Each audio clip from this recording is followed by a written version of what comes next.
소화가 안 되고 장이 과민하고 이런 분들이 무슨 약을 먹으면 좋아지지 않을까, 무슨 치료를 받으면 좋아지냐고 항상 묻게 됩니다. 몇십 년 동안 연구 결과 특별한 약을 먹어서 낫게 하는 그런 치료법이 없습니다.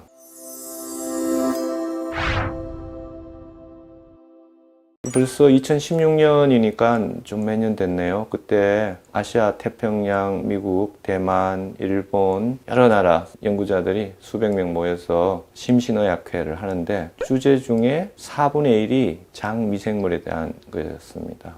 저는 이제 실제 임상에서 장미생물을 어떻게 활용하면 되는지에 대해서 발표를 했는데요. 조금 전에 질문을 하셨다시피 기능성 위장장애에 대해서 위장병에 대해서 무슨 치료가 있느냐 이렇게 묻는다면 한마디로 말하기 어려운데요. 사람이 똑같지가 않아요.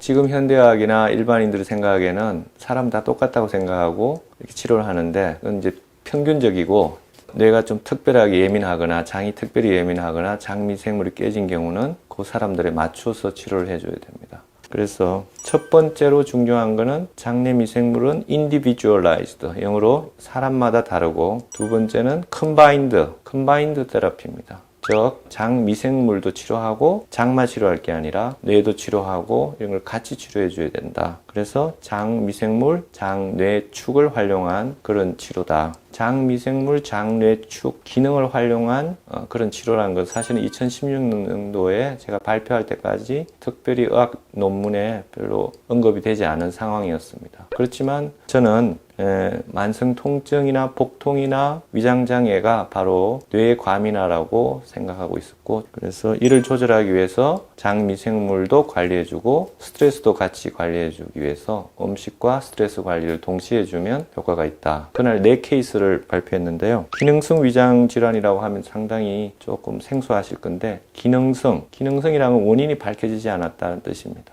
엑스레이 찍어도 안 나오고 내시경을 해도 안 보이고 여러 가지 MRI를 찍어도 보이지 않는 기능성인데, 기능성은 뭐 별거 아닐 것 같지만 상당히 괴로운 병입니다. 기능식도질환은 목에 걸린 느낌이 계속 지속이 되고 약을 먹어도 낫지 않는 어느 직장인이 기능성 식도질환을 극복한 이야기도 나왔고요. 두 번째 발표한 게 고등학생이 시험만 되면 배가 아파서 제대로 실력 발휘를 못하고 우울증에 빠진 이런 기능성 복통 질환.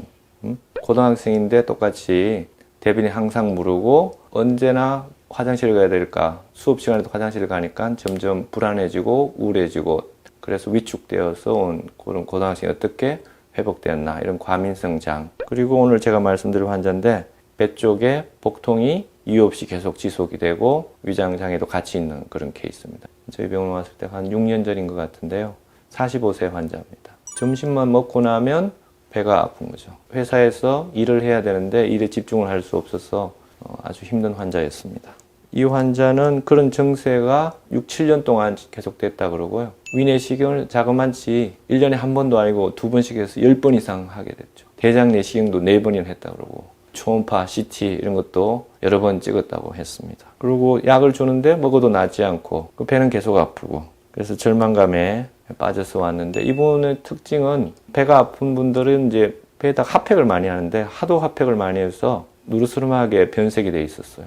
일을 해야 되는데 앉아있지를 못하니까 핫팩을 끌어안고 일을 하다 보니까 이게 자꾸 되게 된 거죠. 그래서 거의 1도 화상이 넘는 2도 가까운 화상이었습니다. 그래서 이 환자는 저희 병원에 왔을 때 직장 스트레스가 많고 이런 식사를 못하고 힘들지만 스트레스 탓을 하지 말고 당신의 장내 미생물과 장내 축을 같이 조절해보자, 이렇게 제안을 했습니다. 그래서 이 환자는 이 부분을 잘 이해를 해가지고 자신에게 맞는 식이요법을 찾기 위해서 식사일기를 쓰면서 저와 같이 상의를 했으며, 장내 미생물의 먹이가 되는 식이섬유, 요즘 말로는 프리바이오틱스 이런 것들을 공급받았고요. 10가지 이상 종류가 필요한데요. 특수 유산균이 필요합니다. 이런 분 같은 경우는 그런 것이 조합된 프로바이오틱스를 섭취하면서 스트레스, 직장 스트레스라든가 이런 것들을 관리하기 위해서 자율신경 훈련법, 저희들은 이제 바이오피드백이라고 그러는데 바이오피드백 훈련도 같이 하게 된 케이스입니다. 그뿐만 아니라 뇌 기능을 개선하는 그런 영양물질을 먹기도 하고 주사를 맞기도 하는, 그래서 이런 다양한 치료를 이 환자한테 맞도록 하는 것이 바로 제가 치료하는 통합적인 기능성 위장장애 치료입니다. 이렇게 하면 이 환자처럼 장내 미생물이 튼튼해지면서 뇌가 새롭게 바뀌면서 장내 미생물 뇌축이 튼튼해지면서 나을 수 있습니다. 결론적으로 말하면 기능성 위장장애나 과민성 대장애 치료에 있어서는 장내 미생물과 장내 축을 활성화시키고 건강하게 만드는 것이 바로 필수적이다, 이렇게 말씀드릴 수 있겠습니다.